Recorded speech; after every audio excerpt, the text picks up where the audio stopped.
Okay, let's start today's lecture. Yesterday, I have given you this assignment to solve, and hopefully that you have solved this assignment. So in this assignment, you have to find the power transferred by this voltage source to the circuit elements given in the network. So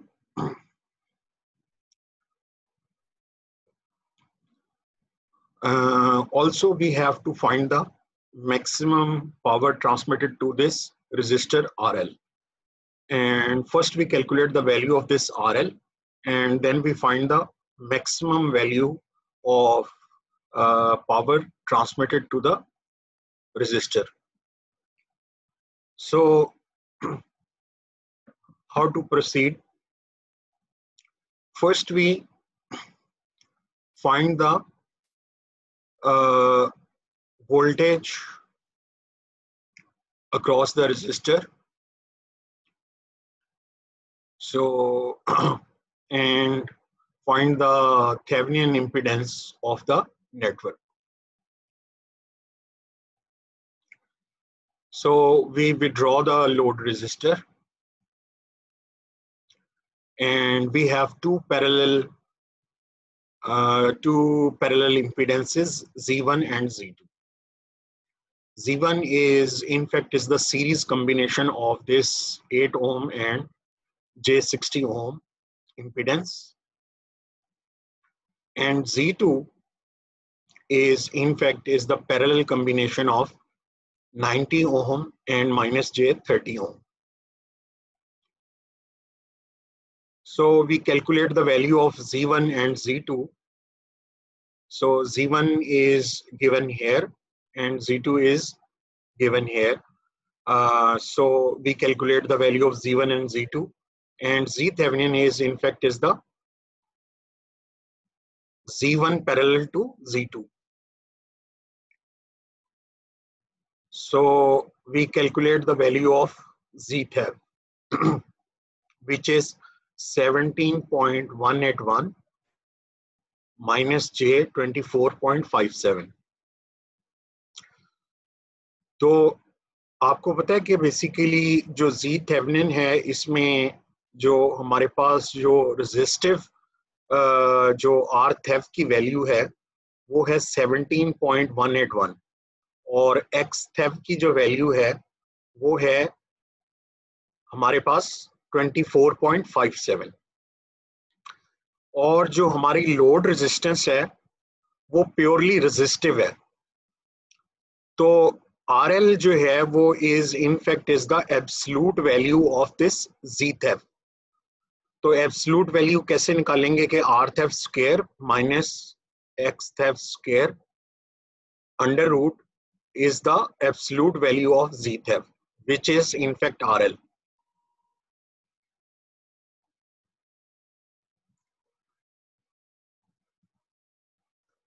So the value of RL is absolute value of Z Thev, and that is 30 ohm.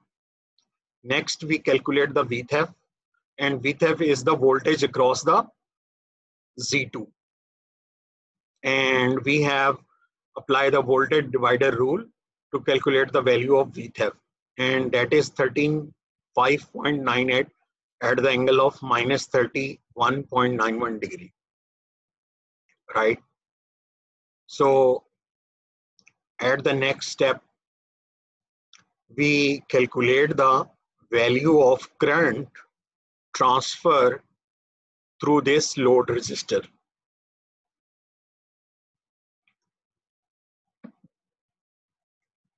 So the current transfer to this load resistor is V Thev, Z Thev plus RL. So this is in fact is the current through this load resistor, and that value is 0.6764 at the angle of minus 4.4 degree. Now the maximum power transfer, we apply the maximum power transfer formula. So in case of pure resistive, The maximum power transfer is 1 by 2 I square RL, and that value is 6.863 watt. So this is how we calculate the value of the load resistor and the maximum power transfer through this network. I hope that you have solved this problem by yourself, and now you understand the solution of this problem. So now today we learn about RMS voltage and RMS current, or we call it the root mean square value of the current. Root mean square value, why we take the root mean square value? Because you know that we have the time dependent voltage and current sources, and we don't know that how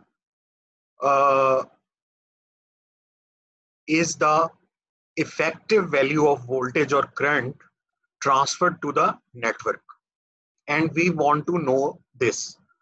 So with instantaneous voltage and current, we cannot find the effective value. To find the effective value, we take the root mean square of this time dependent voltage and current to find the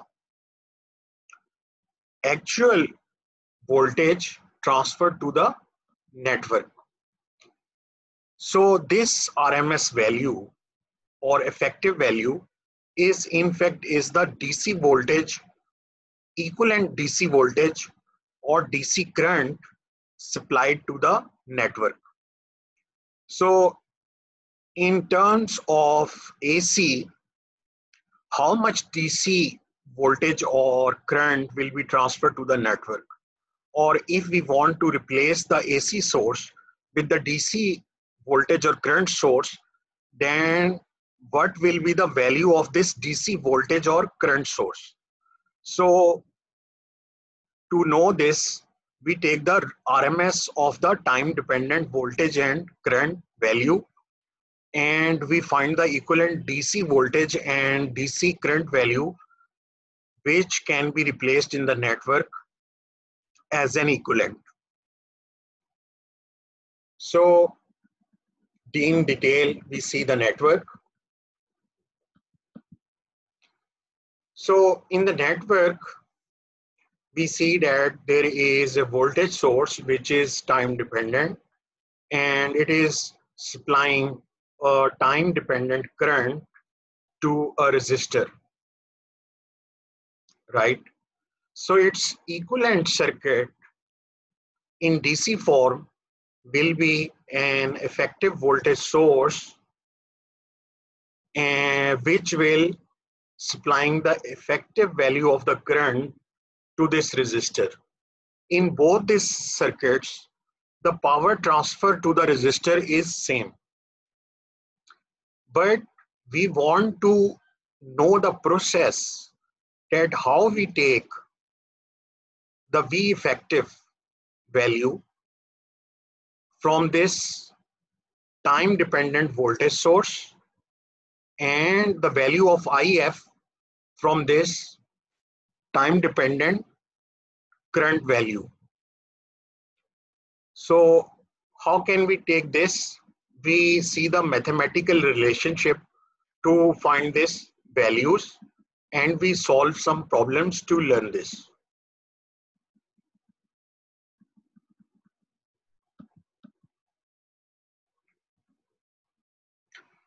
So we know that how we take the power from, how we calculate the average power in an AC circuit.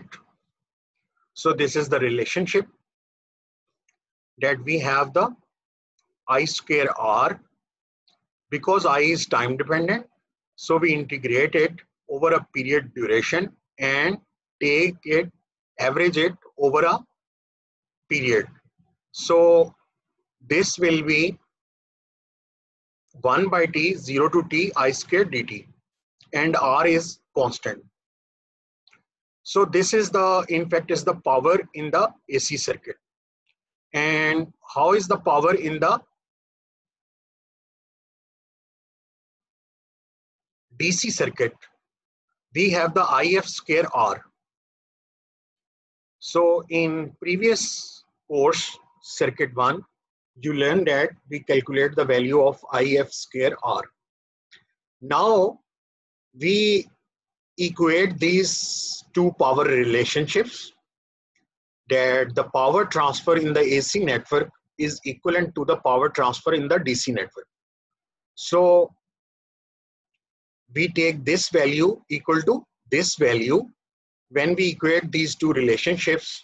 So we will get the RMS value of the current, which is the effective value of the current. So that is given when we take the square of the current and integrate it over a bit period and average it over a bit, over a period, we average it over a period duration. So, and we take the square root of it. So that is, in fact, is the effective value of the current. Normally, if we have any AC signal and we have to find the DC value of this time dependent or periodic signal, so we take the RMS value or effective value in that way. For example, if we have an AC signal x of t, which is periodic in nature, so we square it and we integrate it over one period and we average it over one period, and then we take the square root of it.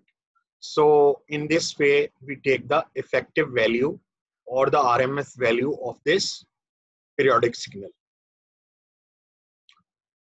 So this is, in fact, is the RMS value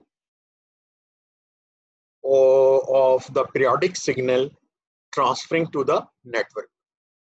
And in case if we have the effective value of the voltage, so we calculate it in the similar manner, that we take the square of the voltage, integrate it over a period and average it over the period and take the square root of this signal. So this is, in fact, is the effective value of the voltage.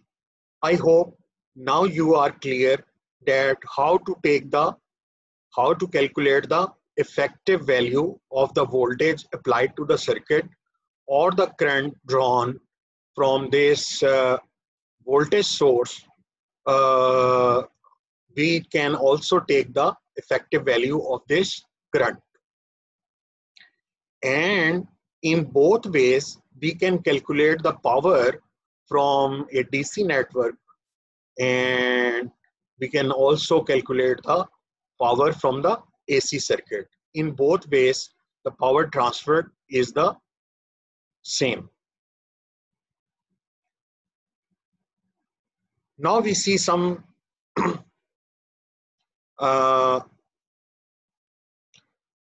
general case that there is a relationship between the maximum value and the RMS value,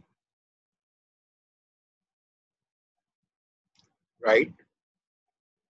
So, so the RMS value has the Vmax divided by under root 2, and the IRMS is Imax under root by 2. So when we substitute the RMS, we substitute the Vmax value from these two equations in this power relationship. So we will have the relationship in terms of RMS values, and we will see that it is IRMS VRMS cosine theta V minus theta I. As in case of RMS, that theta V and theta I difference is 0, so it is simply IRMS VRMS. When we substitute the value of VRMS in this relationship, so we will get its value IRMS square by R, or we can say that is VRMS square by R.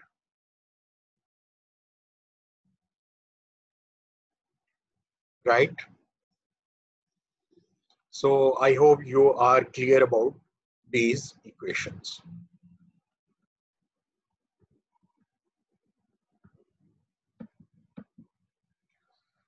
Now we have a current waveform as shown in the figure. So this current is passed through a 2 ohm resistor, and we have to find the average power absorbed by the resistor. So how can we calculate it? First, we check that how this value, this current, this waveform is plotted. So we see the equation of the waveform. So this waveform equation is 5t, because it is linear from 0 to 2. From 0 to 2, it is linear. And from 2 to 4, it is constant, which is minus 10. So from 2 to 4, it is a constant value, which is minus 10. So if we want to see the period of this waveform, that is from 0 to 4, and it has two values, one for half of the period, which is 0 to 2, and for the next half period, it has another value, which is minus 10. Now to calculate the RMS value, we use the formula I square dt integral from 0 to t and average it over the bit duration, over the period. So we take 1 by t common, which is 1 by 4, and we take the square of 5t and minus 10t, and we have the first integral for a duration of 0 to 2 and the second integral of duration from 2 to 4. So after the integration and substituting the values, we will get the value of current is 8.65 ampere. When we find the value of this RMS current, so we find the power transferred to the 2 ohm resistor, which is 133.3 watt.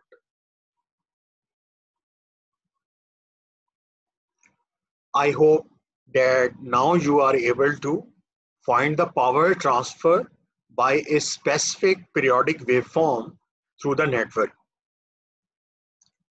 So similarly, we have examples for other waveforms. For example, we have a triangular waveform.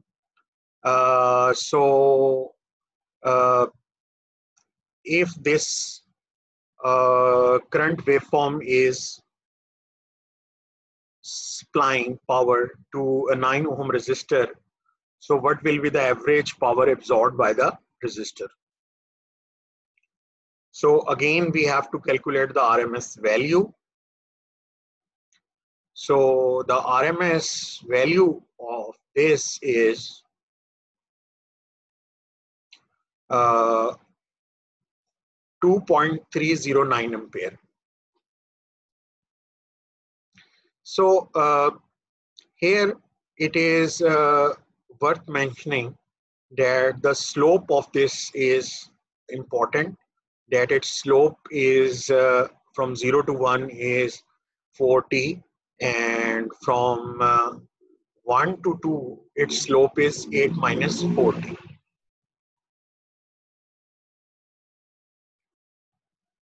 So we have this integrated over a period and average it over a period, so we will get its RMS value 2.309 ampere. And the power transferred to the 9 ohm resistor is, in fact, is 48 watt.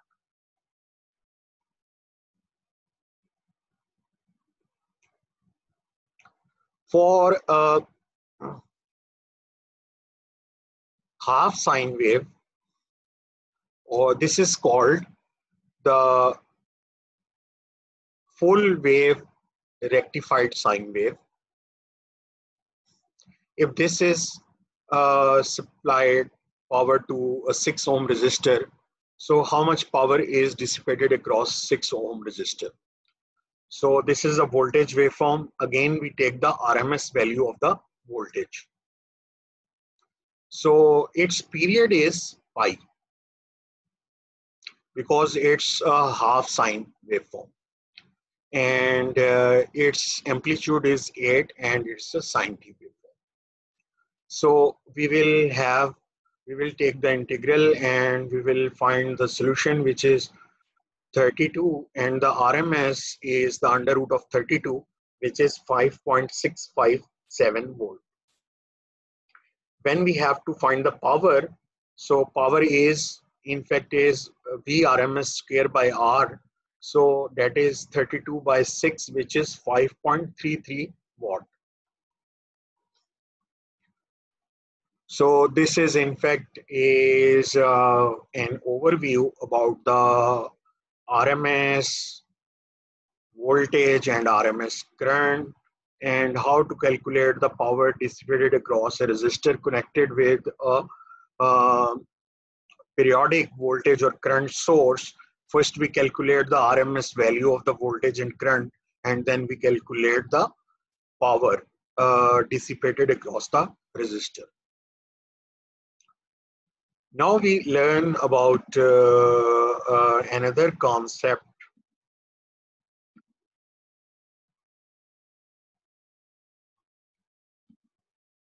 which is, in fact, is the apparent power and the power factor, and what is the complex power.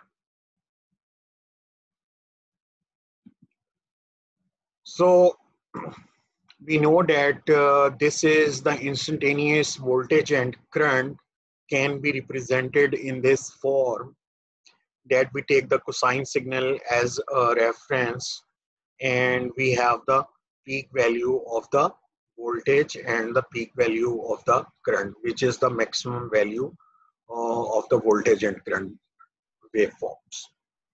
And we represent it in the phasor form by Vm theta V and Im theta I.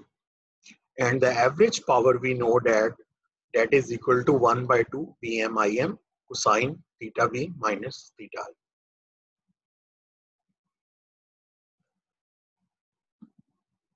Now, what is, in fact, is the average power using RMS value.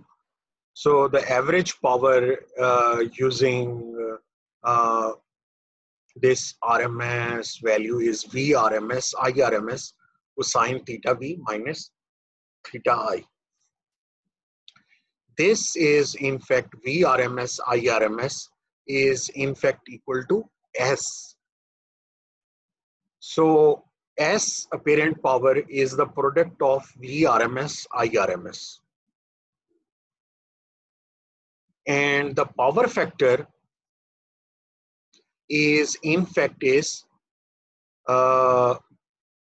P divided by S, which is equal to, in this equation, if we divide this P average power with this apparent power S, so we have the power factor.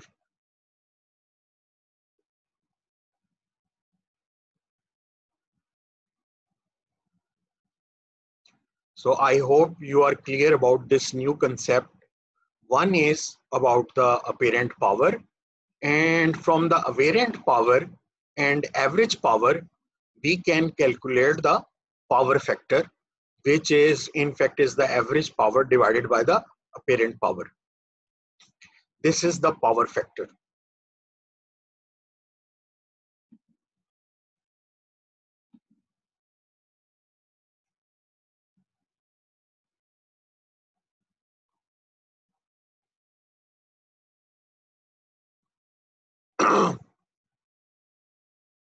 So usually how we calculate the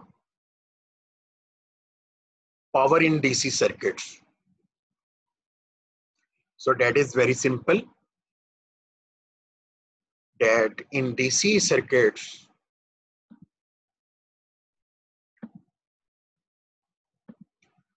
we simply use the relationship P is equal to V into I.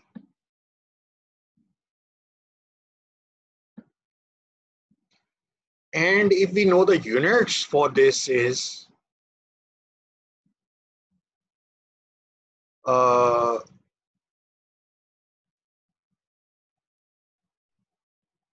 unit for this is in fact is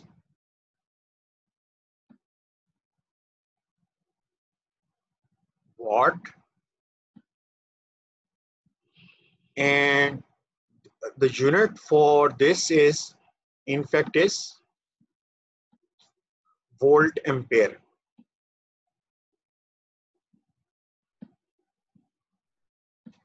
So in fact, these two terminologies are looking same, but it is not the case. This term is in fact is VI in volt ampere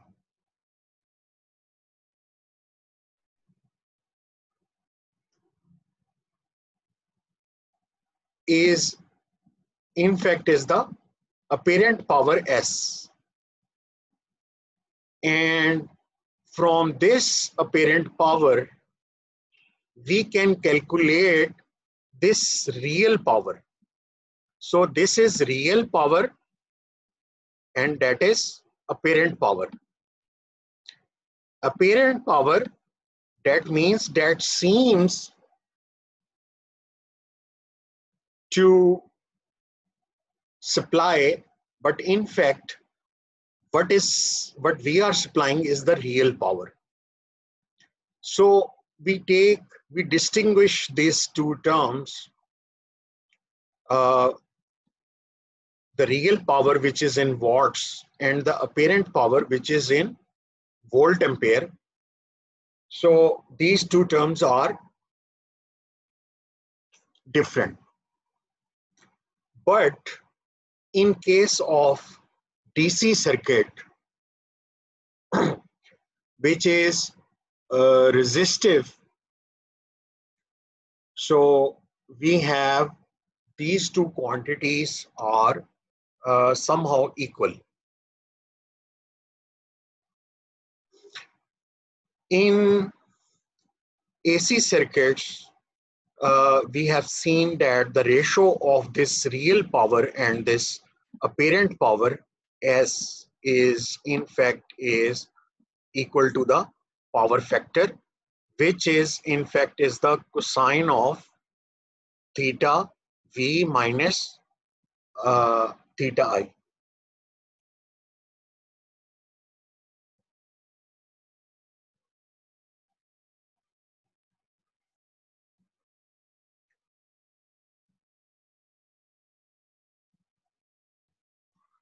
So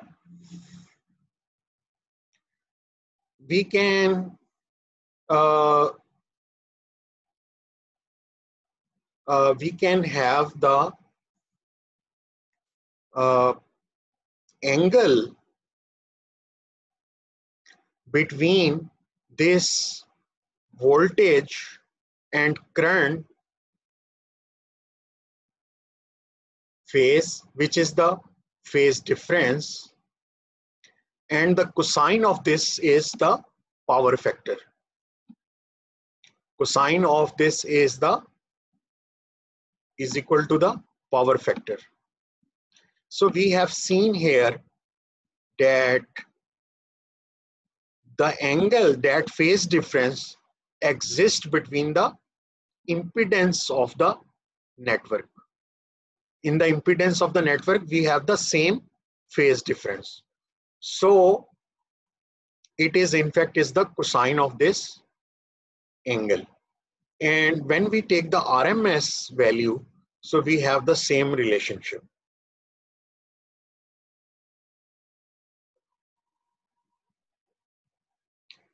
So in terms of load, how can we calculate the power factor?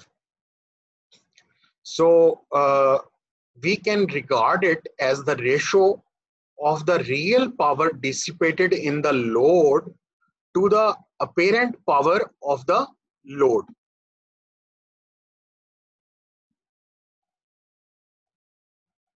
As we have seen in equation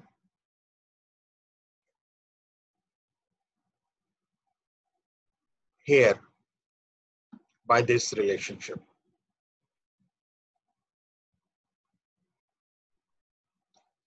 So now we see an example. So a load is connected in series to a current source, which is of this instantaneous current, and when the applied voltage is this. So when we apply this amount of voltage to a series connected resistor, so this much current draws by the resistor. So we have to find the apparent power and the power factor of the load.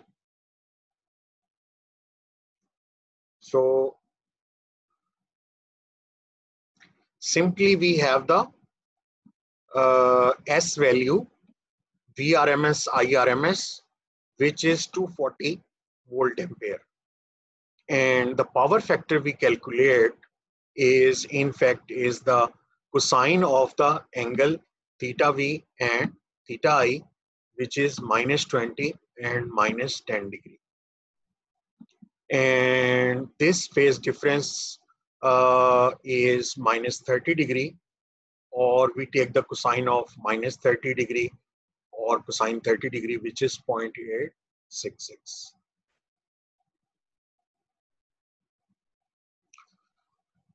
Now, what is the value of the impedance? So this is in fact is voltage divided by the current, and we take the value of this impedance, and when we have to calculate the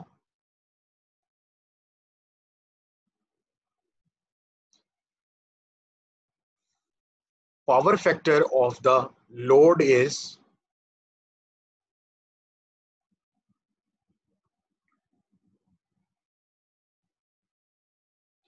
So we have to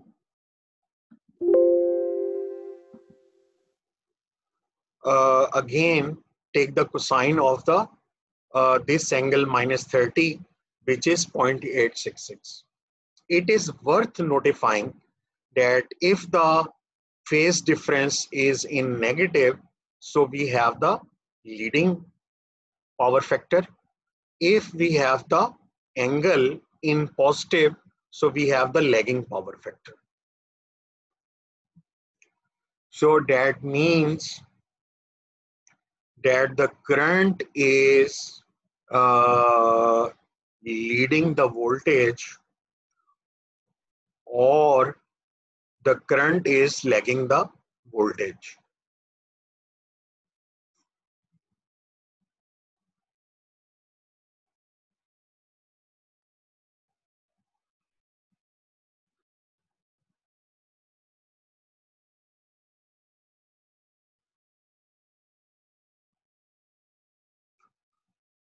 So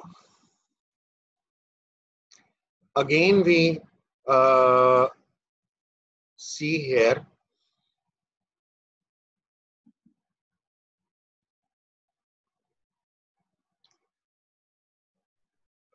this load impedance can be modeled as a 25.98 ohm resistor. So if you see here, it is modeled as a 25.98 ohm resistor and a capacitance of minus j omega c is equal to 15. So the impedance is modeled as RC circuit with XC is equal to minus 15. So we have a capacitor value 212.2 microfarad connected in series with a resistor, and the current is supplying to this network is of amount that much. So this is in fact we finish here, and I'll give you the assignment to solve that obtain the power factor and apparent factor of a load when the applied voltage is given. And there is a practice problem to solve. Calculate the power factor of the entire circuit seen by the source. What is the average power supplied by the source? So there are two problems for you to solve, and then tomorrow I will review this, and we will start the concept of complex power. So sir next topic कौन सा होगा? Complex power. So complex power and the power triangle. So we will learn this in tomorrow class.